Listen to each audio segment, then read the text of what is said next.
Hello, thank you for tuning in. Welcome to this demonstration and test of a vintage manual conical burr coffee grinder. This is a Zassenhaus model 243, made I believe in the late 1920s. Badges changed to a more modern style around 1930, so sometime in the 1920s. Test is, as it always is, we're going to take 7 grams of coffee.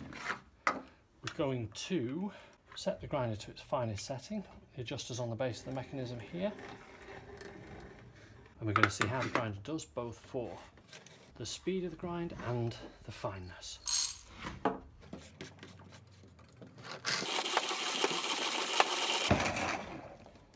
"16 turns of the handle there, which makes this a fast grinder.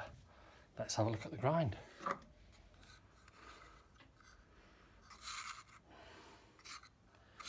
That is a medium to fine grind.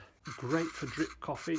This grinder would do great for a French press. Probably not an espresso grinder, although I think it would work okay for a stovetop mocha. Thank you very much for watching. Feel free to have a look at the links at the end of the video and in the description. Happy grinding.